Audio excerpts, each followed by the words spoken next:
Hello procrastinator, Sam here, and if there's something you guys don't know about me is that I absolutely love Avatar The Last Airbender.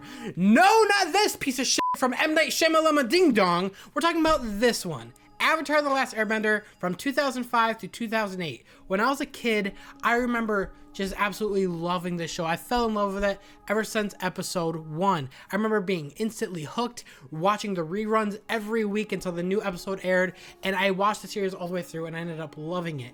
But my love for the series really did not pick up until I decided to re-watch it for the first time since my childhood, right after I finished high school, which was about 4 years ago. It has been pretty recent when I've really just fell in love with the series. No other show that I know of and that I don't even think can compare to the writing this show has. Avatar The Last Airbender has some of the best writing, the best character development, like even the villains in the show you feel for. A lot of people like Zuko and Azula, you kind of get where they're coming from. They're not just villains to be villains, at least at first, for Zuko. I mean, yeah, the Fire Lord really is just evil, but these characters are not just, these basic characters you see anywhere else in any other series. The series was amazing. The artwork, just everything was absolutely amazing. I can't talk enough about Avatar The Last Airbender. If you guys have not seen or watched Avatar The Last Airbender through and through, not a couple of episodes, I mean from beginning all the way to the end of season 3, what are you doing with your life? I'm not joking. It's the best TV show known to man. I'm not exaggerating there. It really is. It is my favorite TV show. No questions asked. Nothing I've ever watched ever came close. And I will give my 2 cents about The Legend of Korra, which I did finish recently. I did like the series. It definitely doesn't really compare to Avatar The Last Airbender, but at the same time, I feel like it shouldn't really be compared. It is a continuation of what happens, after that story, but it really is its own thing. I liked season 1. Season 2 is a bit iffy for me. Season 3, season 4, I did like the characters, but Korra herself, of course, I never found as enjoyable as Aang, and I feel like the mass majority would agree with me with that. But enough about Legend of Korra, enough about my love for the series. So earlier today, when I was at the library at my university, I got a notification on my phone that Netflix is releasing something new. And I saw this and I almost screamed in the middle of the library. I'm not even joking. It says a reimagined live-action Avatar The Last Airbender series is coming to Netflix. And my jaw absolutely drops. And I remember sitting on my phone in the middle of the library like,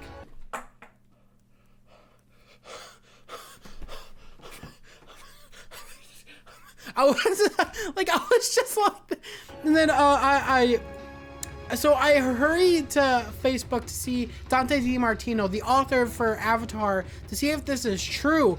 And sure enough, I go onto Facebook and I see this. Yes, this is really happening. I'm excited to be writing again with Brian as we bring Aang's story into live action, the way we had always envisioned it.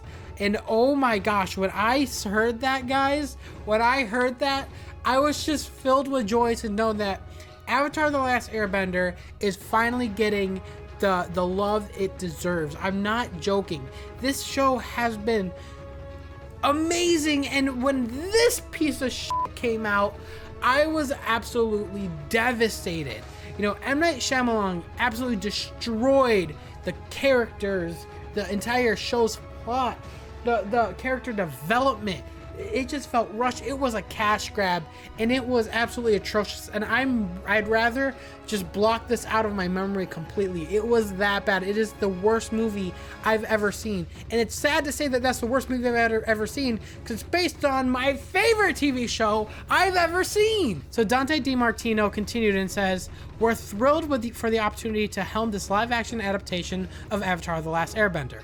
DiMartino and Konietzko said in a release announcing the project, "We can't wait to realize Aang's world as cinematically as we always imagined it to be, and with a culturally appropriate, non-whitewashed cast.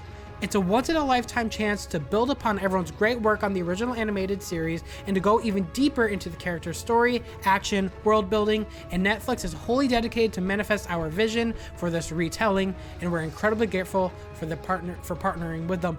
And that made me feel at ease. Because I will say, when I first saw the headline that Netflix is creating a live action version of Avatar: The Last Airbender, I did start to get a lot of like visions of, it's The Last Airbender, it could happen again.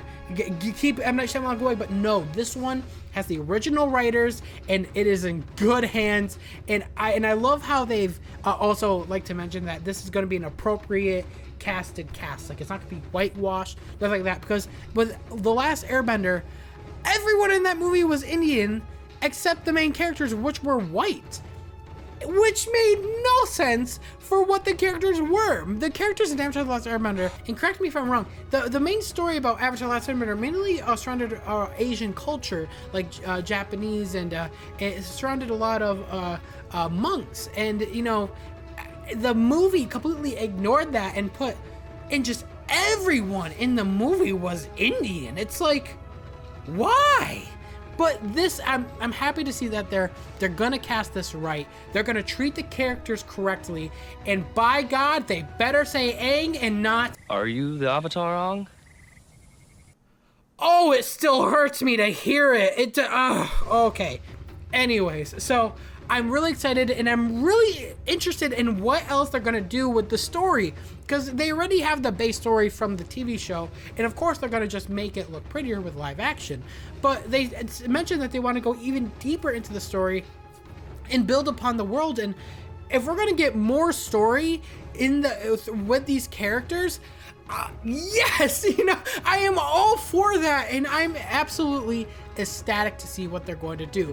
Again, you know, Michael Dante DiMartino, and Brian, you have my full support. I fully am. I trust you guys with this series. Like, I am enthralled and I am ecstatic to watch it, and you guys better believe I might do a couple of vlogs reviewing each episode, because I love this series and I feel like it doesn't get the love it deserves. This series really is beautiful. And again, if you have not seen Avatar: The Last Airbender, please don't let it discourage you that Nickelodeon is the ones producing it.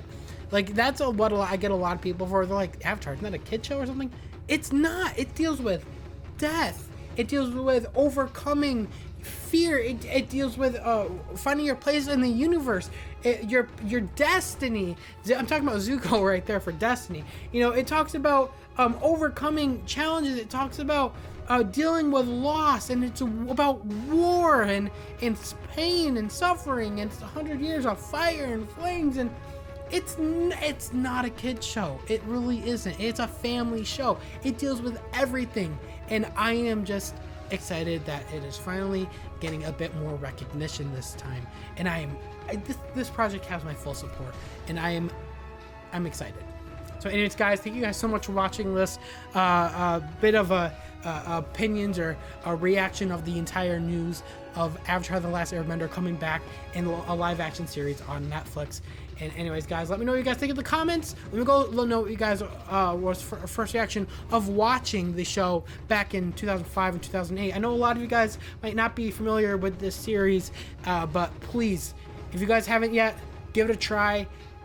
Watch the series. It's on Blu-ray, it's on DVD. There's even some websites online. You could watch it for free, I'm sure, if you could find it. So again, please go ahead, go ham, have fun. And with all that said, guys, this is Sam signing out. See you later, procrastinator.